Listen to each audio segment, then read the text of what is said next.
السلام علیکم ورحمۃ اللہ۔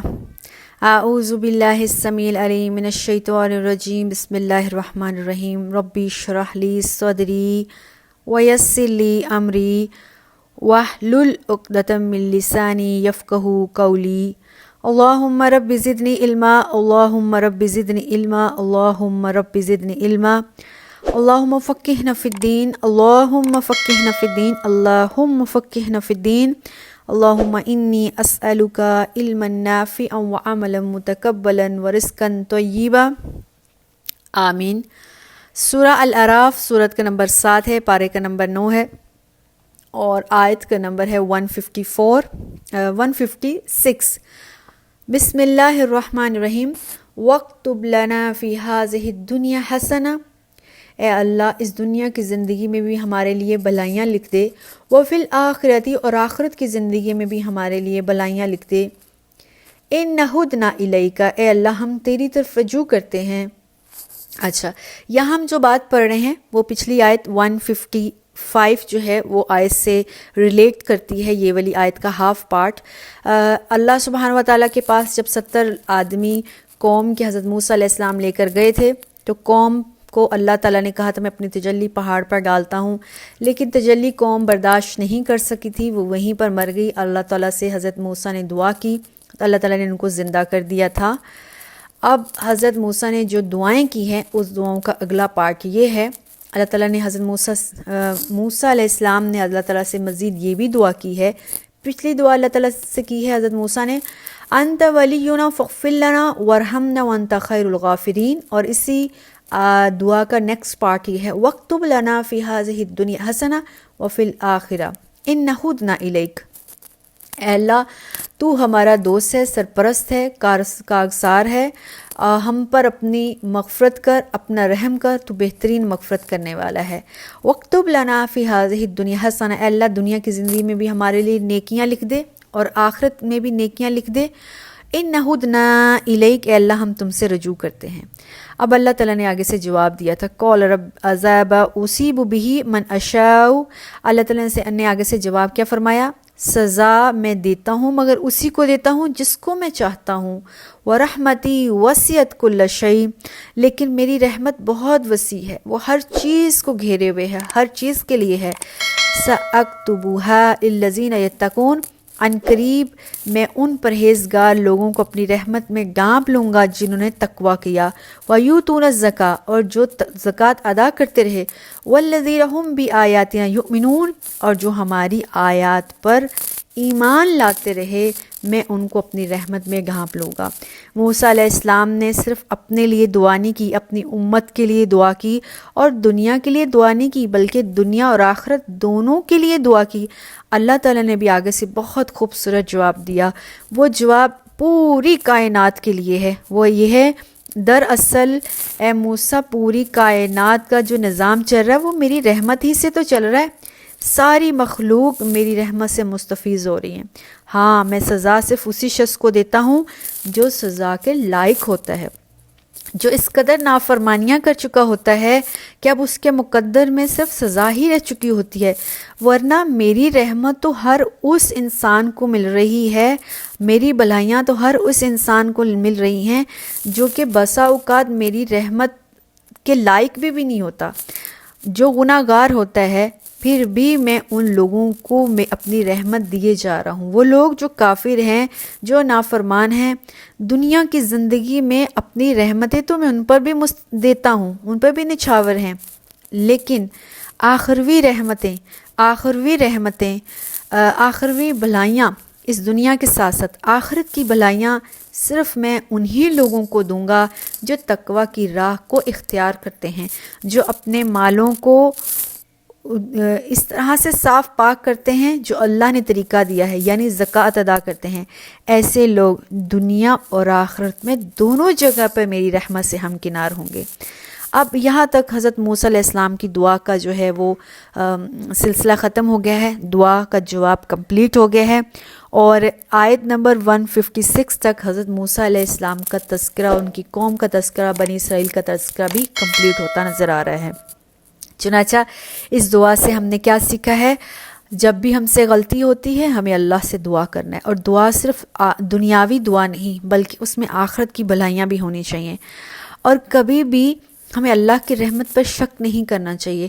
اللہ کی رحمت تو اللہ کہہ رہے ہیں وَرَحْمَتِي وَسِعَتْ كُلَّ شَيْءٍ، ہر ایک چیز انسان کو مل رہی ہے۔ جو اللہ کا کھا کر اللہ کو نہیں مانتے، اللہ اس دنیا میں ان کو بھی دے رہا ہے، اس کی رحمت تو کبھی ختم نہیں ہوتی۔ ہاں، اگر ہم نے حقیقی اللہ کی رحمت کے حقدار بننا ہے تو ہمیں جستجو کرنی پڑے گی، کوشش کرنی پڑے گی، ایمان مکمل لانا ہے اللہ پر، تقوی اختیار کرنا ہے، اللہ کے راستے میں زکوٰۃ دینی ہے، صدقات دینے ہیں۔ اس طرح سے کیا ہے، ہم اللہ کی رحمت میں کے لیے دنیا میں بھی اس کے حقدار ہیں، ہو جائیں گے انشاءاللہ، اور آخرت میں بھی اللہ کی رحمت سے ہمکنار ہوں گی۔ اور آخرت میں اللہ کی رحمت بہت بڑی رحمت ہے۔ اس دنیا میں جب ہم یہ دیکھتے ہیں، اگر کبھی ہم دھیان سے دیکھیں نا، تو مرنے کے بعد 7 مقامات ہیں، 7 یا 8 قسم کی آزمائشیں ہیں، جس میں سب سے پہلے قبر کی آزمائش آتی ہے، اور اس کے بعد پھر قبر سے اٹھنے کی، جب سور پھونکا جائے گا، حشر کی، پھر میدان حشر میں جب نامہ اعمال تقسیم کیا جائے گا، اس کے بعد پھر پل صراط، اور اس کے بعد کہیں جا کے جہنم اور جہنم، اور یہ بہت بہت بہت بڑے مقامات ہوں گے۔ دنیا اس کے مقابلے میں کچھ بھی نہیں ہے، جبکہ یہ دنیا کی 60-70 سالہ زندگی ہمارے لیے بہت بڑی آزمائش اور عذاب بنا پڑا ہے، لیکن جب وہ آخروی آزمائشوں کے دن آئیں گے، وہ دن اتنے بڑے ہوں گے کہ ہم سے گزرتے نہ گزریں گے۔ اور اس میں سب سے پہلا جو آزمائش ہے کسی انسان کے مرنے کے فوراً بعد، وہ ہے قبر کی۔ اور سب سے ایک عجیب بات یہ ہے کہ ہر ایک انسان اس قبر کی آزمائش سے گزرے گا، سوائے انبیاء اکرام کے، شہداء کے، ہر ایک گزرے گا۔ اور اس دنیا میں ایک بہت بڑی میں بات بتا دوں، اگر کوئی شخص یہ چاہتا ہے کہ مجھے قبر کی آزمائش سے نہ گزرنا پڑے، اس کے عذاب سے نہ گزرنا پڑے، وگرنہ قبر کی آزمائش ہر انسان کو ہونی ہے، چاہے وہ کتنا ہی نیک کیوں نہیں ہے۔ ہاں، اس کے اعمال کے مطابق، کسی کو تھوڑی، کسی کو بہت، ہر ایک کو قبر میں اپنے سوالوں جوابوں سے کے والے امتحان سے گزرنا ہے، چاہے وہ انسان کتنا ہی نیک کیوں نہ ہو۔ سوال جواب والے امتحان سے وہ بچ نہیں سکتا۔ لیکن اگر کوئی شخص چاہتا ہے کہ وہ پہلا قبر کی جو آزمائش ہے اس سے بچ جائے، تو اس کو اللہ سے شہادت کی دعا کرنی چاہیے۔ واحد شہید ایک ایسی ہستی ہے جس کو قبر کی آزمائش سے بھی پالا نہیں پڑے گا۔ اس کے بعد وہ لوگ جو لوگ صدقات بہت زیادہ کرتے ہیں۔ نمبر 3 وہ لوگ جو رات کو سوتے وقت تبارک الذی سورہ ملک پڑھتے ہیں، اور یہ 30 آیتوں والی جو سورہ ہے، رسول اللہ صلی اللہ علیہ وسلم نے فرمایا ہے جو شخص سوتے وقت اپنے بستر کے اوپر اس کو پڑھ کر سوئے گا، اللہ سبحانہ و تعالیٰ سے یہ سورت کل قبر میں اللہ سے لڑائی کرے گی، اللہ یا تو اس سے حساب کتاب کر، اس کو سزا دے، یا پھر مجھے قرآن سے نکال لے۔ تو یہ بہت بڑی اللہ کی بلیسنگ ہے ہمارے اوپر، سورہ ملک، سورہ تبارک الذی بھی اس کو کہتے ہیں۔ تو اس آیت 156 میں بھی ہم نے یہی سیکھا ہے، جو تو تقوی اختیار کرتے ہیں، زکوٰۃ دیتے ہیں، اللہ کی رحمت کے وہ حقدار ہیں۔ تو اس لیے ہمیں اللہ کے سے ڈرتے ہوئے عبادات کے ساتھ ساتھ صدقات، زکوٰۃ کو اپنی زندگی میں لازم و ملزوم پکڑنا چاہیے۔ یہ ہمارے لیے دنیا کی بھی آسانی ہے، اور سب سے پہلے جو آزمائش ہے مرنے کے بعد، یعنی قبر کی آزمائش، اس سے یہ ہمیں بہت حد تک بچا لے گی۔ اللہم اجعلنا منہم، اللہ ہمیں صدقات کرنے والا، ایمان لانے والا، تقوی اختیار کرنے والے لوگوں میں سے کر لے، آمین۔ آیت ہے 157 ہے، سورہ الاعراف، الذین یتبعون الرسول النبی الامیہ۔ اچھا، آیت نمبر 156 جیسے ہم پہلے بات کر چکے ہیں، یہاں پر حضرت موسیٰ علیہ السلام، ان کی دعا اور ان کا سارا تذکرہ اور بنی اسرائیل کا تذکرہ کمپلیٹ ہو رہا ہے۔ آگے جو ہے رسول اللہ صلی اللہ علیہ وسلم کی شان اور ان کی امت اور ان کے بارے میں ڈسکشن ہوگی۔ تو آیت 157 میں اللہ کہہ رہے ہیں الذین یتبعون الرسول، وہ لوگ جو کہ رسول صلی اللہ علیہ وآلہ وسلم کی پیروی کرتے ہیں۔ وہ رسول کیسا ہے؟ النبی الامیہ، یہ رسول نبی ہے، امی ہے، ان پڑھ ہے۔ الذین یجدونہ مکتوبا عندہم فی التوراۃ، یہ نبی امی ان پڑھ نبی یہ تورات والے اور انجیل والے اس نبی کے بارے میں اپنی کتاب میں تذکرہ پاتے ہیں اس نبی کا۔ اب اللہ سبحانہ وتعالیٰ نے خود اپنے نبی کو وہی الفاظوں سے مخاطب کیا ہے جو تورات والے اور انجیل والے کرتے تھے۔ اصل میں یہود، نصارہ سے بھی زیادہ یہود اپنے آپ پر بہت فخر کرتے تھے، اور وہ کہتے تھے کہ رسول اللہ صلی اللہ علیہ وسلم جو ان کے اوپر نبی آیا ہے محمد صلی اللہ علیہ وسلم، یہ ان پڑھ ہے، یہ پڑھا لکھا نہیں ہے۔ اور امی کہتے ہیں اتنا پڑھا لکھا، امی ماں سے نکلا ہے، یعنی ایسا بچہ جس کو تھوڑی دیر پہلے ماں نے پیدا کیا ہو۔ ظاہر ہے ایسا بچہ کسی کا شاگرد تو نہیں ہوتا، اور نہ ہی اس کا کوئی استاد ہوتا ہے، اتنا ہی پڑھا لکھا ہوتا ہے جتنا ابھی ماں سے پیدا ہوا۔ تو ماں سے پیدا ہونے والے بچے کو تو الف با تا سا بھی نہیں آتی۔ تو یہ دراصل یہود اور نصارہ رسول اللہ صلی اللہ علیہ وسلم کو ایک قسم کا طعنہ دیتے تھے کہ دیکھو محمد صلی اللہ علیہ وسلم کی جو امت ہے، ان کا جو نبی ہے وہ بالکل ان پڑھ ہے، اللہ نے انہی کے الفاظ کو انہی کے منہ پہ مارا ہے، تم صحیح کہتے ہو یہ نبی امی ہے۔ میرے لیے اللہ کے نزدیک اللہ کہہ رہا ہے میرے لیے اس نبی کا امی ہونا یہ ایک شان ہے، ایک شرف ہے۔ ایسا انسان جو کسی کا شاگرد نہیں ہے اور کوئی اس کا استاد نہیں ہے، لیکن رسول اللہ صلی اللہ علیہ وسلم نے اپنی عمر بھر، تمام عمر بھر، ہم خود دیکھتے ہیں احادیث میں، آپ کی زندگی میں آپ نے کبھی کسی استاد سے ایک لفظ بھی نہیں سیکھا، لیکن جو طاقت اور جو شرف اور جو مقام اور جو علم اللہ نے رسول اللہ علیہ وسلم کو عطا کیا ہے، پڑھے لکھے اور بڑے بڑے طاقتور قسم کے، دانشور قسم کے لوگوں کے اندر بھی وہ نہیں ہے۔ اور یہ لقب امی آپ کے لیے باعث افتخار اور شرف بن گیا ہے کہ آپ صلی اللہ علیہ وسلم امی ہونے کے باوجود جو حکمت، جو دنائی، جو کتاب اور جو فہم رسول اللہ علیہ وسلم کو دیا گیا ہے، وہ فہم کسی اور کو نہیں دیا گیا۔ تو اللہ سبحانہ و تعالیٰ کہہ رہے ہیں وہ لوگ یتبعون الرسول النبی امیہ، جو محمد صلی اللہ علیہ وسلم کی پیروی کرتے، وہ نبی جو نبی ہونے کے ساتھ ساتھ امی ہے۔ الذین یجدونہ، اس نبی کو مکتوباً لکھا ہوا پاتے ہیں، عندہم فی التوراۃ والانجیل، تورات میں اور انجیل میں، تورات والے تورات میں پاتے ہیں اور انجیل والے اور انجیل میں پاتے ہیں، یہ نبی ان کی کتابوں میں لکھا ہوا ہے۔ رسول اللہ صلی اللہ علیہ وسلم کے آنے سے پہلے ہی انجیل اور تورات میں آپ کی پوری تفصیل تھی، آپ کا پورا باڈی سٹرکچر تھا، آپ کے چہرہ مبارک، آپ کا جسم مبارک، آپ کی چال ڈھال، آپ کا پورا نقشہ، اور آپ کیا کیا کام کریں گے اس دنیا میں، وہ سب مکتوب تھے، لکھے ہوئے تھے۔ اور 550 سال بعد حضرت موسیٰ کے، رسول اللہ صلی اللہ علیہ وسلم عیسیٰ علیہ السلام کے اس دنیا سے رخصت ہونے کے 550 سال یا تقریباً 600 سال بعد رسول اللہ صلی اللہ علیہ وسلم اس دنیا میں تشریف لے کر آئے ہیں، اور اس وقت تک یہود اور نصارہ جو ہے وہ مار کھا رہے تھے دنیا میں کفار کے ہاتھوں، اور یہ ہمیشہ اپنے اوپر بڑا فخر کرتے تھے کہ ہمارے نبی موسیٰ اور عیسیٰ والے جو انجیل والے تھے، وہ کہتے تھے حضرت عیسیٰ علیہ السلام نے اللہ کے ہاں قربانی دے دی ہے، شہادت کی، تو اب ہم بخشے ہوئے ہیں۔ لیکن اندر سے ان کو پتہ تھا دنیا سے یہ مار کھا رہے ہیں، اس لیے کہ آج کل یہ لوگ اپنی کتاب کو چھوڑ چکے ہوئے ہیں، کتاب میں تحریف کر چکے ہیں، کتابوں میں رد و بدل کر دی ہے، اس وجہ سے دنیا میں یہ مار کھا رہے ہیں، یہ ہارے ہوئے ہیں۔ تو یہ ہمیشہ دعائیں کیا کرتے تھے کہ اللہ وہ نبی محمد صلی اللہ علیہ وسلم ہمارے میں بھیجنا، ہمارے خاندان میں بھیجنا۔ تو اللہ سبحانہ و تعالیٰ نے حضرت محمد صلی اللہ علیہ وسلم کو جب بھیجا تو حضرت اسحاق کے خاندان سے نہیں بلکہ حضرت اسماعیل کے خاندان سے بھیجا۔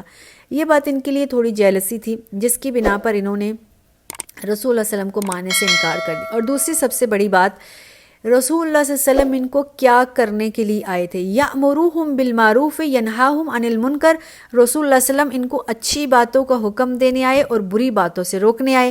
یہ سمجھتے تھے جب محمد صلی اللہ علیہ وسلم رسول بن کر آئیں گے تو ہم فوراً ان کو پہچان لیں گے، کیونکہ ہماری کتابوں میں حضرت محمد صلی اللہ علیہ وسلم کا تذکرہ ہے، اور انہوں نے پہچان بھی لیا۔ جب رسول اللہ صلی اللہ علیہ وسلم اس دنیا میں تشریف لے کر آئے تب سے لے کر جیسے جیسے آپ کی عمر بڑھتی جا رہی تھی، جہاں جہاں پہ بھی رسول اللہ صلی اللہ علیہ وسلم جاتے تھے، اگر کوئی یہودی یا عیسائی ہوتا تو فوراً پہچان لیتا تھا یہ محمد عربی صلی اللہ علیہ وآلہ وسلم۔ لیکن بہت سے لوگ آپ پر ایمان نہیں لاتے تھے۔ کیوں؟ کیونکہ اگر وہ آپ پر ایمان لے کر آئے تو ان کو وہ ساری باتیں ماننا پڑیں گی جن کا حکم رسول اللہ صلی اللہ علیہ وسلم دیا کرتے ہیں۔ چنانچہ ان ساری باتوں سے منہ پھیرنے کے لیے اللہ نے ان کو حکم دیا، یہ وہی رسول ہے جو تمہاری کتابوں میں ہے اور تم اس کو پہچان بھی چکے ہو۔ یامرہم بالمعروف، یہ وہی رسول ہے جو تم کو نیکی کا حکم دیتا ہے۔ وینہاہم عن المنکر، اور یہ وہی رسول ہے جو تمہیں برائیوں سے روکتا ہے۔ ویحل لہم الطیبات، اور یہ وہی رسول ہے جو تمہاری حلال چیزوں کو پاکیزہ چیزوں کو تمہیں حلال کر کے دیتا ہے۔ وَيُحَرِّمُ عَلَيْهِمُ الْخَبَائِثَ، اور یہ وہی رسول ہے جو گندی چیزوں کو حرام کرا دیتا ہے۔ وَيَضَعُ عَنْهُمْ إِصْرَهُمْ، اور یہ وہی رسول ہے جس نے تمہارے اوپر بہت زیادہ بوجھ تھا اس کو اتارنے کے لیے آیا ہے۔ وَأَغْلَالَ، اور بہت سی بندشیں کھولنے کے لیے آیا ہے۔ کانت علیہم التی کانت علیہم، جو اب پر تمہارے اوپر تھی، تمہیں جھکڑے ہوئے تھی۔ نبی محمد صلی اللہ علیہ وسلم کو یہود اور نصارہ نے پہچان لیا۔ رسول اللہ صلی اللہ علیہ وسلم کیوں آئے ہیں؟ لوگوں پر اللہ کا پیغام پہنچانے۔ آپ نے ان کو اچھی باتوں کا حکم دیا اور بری باتوں سے روکا، اور اس کے شواہد، اس کے گواہ وہ خود بھی ہیں۔ جب ابو سفیان ابھی مسلمان نہیں ہوئے تھے تو ہرقل جو شاہ روم بادشاہ تھا اس کی طرف جو ہے یہ لوگ تجارت کرنے جاتے تھے، تو تب جو ہے ایک دفعہ یہ تجارت کرنے گئے تو ابو سفیان سے بادشاہ نے پوچھا، وہ جو نبی محمد صلی اللہ علیہ وسلم اپنے آپ کو نبی کہتا ہے تو وہ کیسا نبی ہے؟ تو جیسے جیسے شاہ روم ہرقل پوچھتا رہا تو ابو سفیان ویسے ہی جواب دیتا رہا۔ اب ایک سوال اس نے پوچھا تو ابو سفیان نے کہا وہ اچھے اچھے کاموں کا حکم دیتا ہے اور برے کاموں سے روکتا ہے۔ تو اس پر شہنشاہ روم نے فوراً ہی کہا وہ واقعتاً نبی ہے، سچا نبی ہے، کیونکہ نبی یہی کام کیا کرتے ہیں۔ یأمرون بالمعروف ینہون عن المنکر، نبی اچھی باتوں کا حکم دیتے ہیں، بری باتوں کو سے روکتے ہیں۔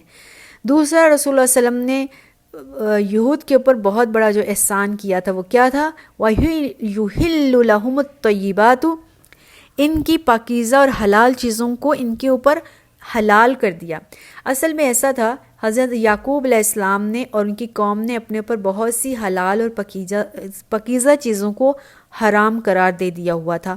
کیسے؟ حضرت یعقوب علیہ السلام کو کچھ بیماریاں تھیں جن کی بنا پر انہوں نے اپنے اوپر کچھ چیزوں کی بندش لگائی ہوئی تھی، جیسے کہ اونٹ کا گوشت، گائے، اس طرح سے بکری کی چربی وغیرہ۔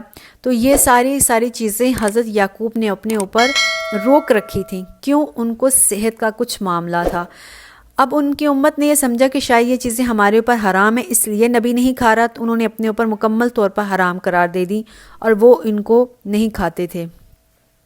چنانچہ ابھی کیا ہے؟ وَيَنْهَوْنَ عَنِ الْمُنْكَرِ وَيُحَرِّمُ عَلَيْهِمُ الطَّيِّبَاتُ وَيُحَرِّمُ عَلَيْهِمُ الْخَبَائِثَ، اور اسی طرح سے جو خبائث چیزیں تھیں، حرام چیزیں تھیں، اللہ سبحانہ و تعالیٰ نے رسول اللہ صلی اللہ علیہ وسلم کے ذریعے یہود سے ان کو حلال قرار دیا، جیسے کہ سود۔ اللہ نے جو بنی اسرائیل نے اپنے اوپر حرام چیزیں کر رکھی تھیں ان کو حلال کر دیا، جیسے کہ ہم نے ابھی پڑھا ہے اونٹ کا گوشت تھا، گائے تھا، بکری کی چربی وغیرہ اور بھی چیزیں تھیں جو حضرت یعقوب نے اپنی طبیعت کی وجہ سے اپنے اوپر روکی رکھی تھیں اور یہود نے اس کو اپنے اوپر حرام قرار دیا۔ اب اللہ نے نبی رسول صلی اللہ علیہ وسلم کے ذریعے ان کو دوبارہ سے ان کے اوپر حلال کر دیا۔ اسی طرح سے بہت سی چیزیں جو حرام تھی انہوں نے اپنے اوپر اس کو جائز اور حلال کر لیا ہوا تھا، جیسے کہ سود اور غیر یہودی لوگوں کا مال ہڑپ کرنا، چاہے وہ جائز طریقے سے تھا یا ناجائز طریقے سے تھا۔ بنی اسرائیل نے اپنے اوپر یہ حلال سمجھ لیا تھا۔ اب اللہ نے ان کو یہ پیغام دیا ہے، وہ ساری چیزیں جو تم لوگوں نے حرام اپنے اوپر حلال کر دی تھیں وہ تمہارے اوپر حرام ہیں، ان کی طرف تمہیں نہیں جانا ہے۔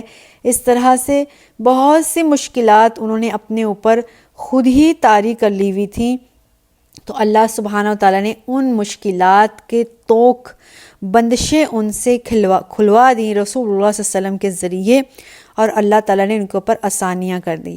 رسول اللہ صلی اللہ علیہ وسلم نے تمام درندوں کا، شکاری پرندوں کا، اس طرح سے گھریلو گدو کا گوشت بھی حرام قرار دیا۔ بہت سی خبائث چیزیں بدبودار، مثلا جو باسی ہوں، بدبودار ہوں، گلی سڑی ہوں، ایسی چیزیں بھی ہمارے لیے کھانا حلال نہیں ہے۔ چنانچہ زندگی کو بہت آسان کر دیا۔ وہ روزمرہ زندگی جو روزمرہ کی زندگی ہمارے لیے عام زندگی سمجھی جاتی ہے، اللہ نے اس میں بھی ہمارے لیے آسانیاں پیدا کی، تاکہ ہم کسی مشکل میں پڑ کے اللہ کے سامنے جب جائیں تو کسی پریشانی کا باعث نہ ہو، ہماری زندگی سادہ اور آسان ہو جائے۔ وہ مشکلات کے توق جو ہم نے اپنے گلے میں خود ہی ڈالے ہوئے ہیں، اللہ نے ہمیں ان بندشوں سے بھی آزاد کر دیے ہیں۔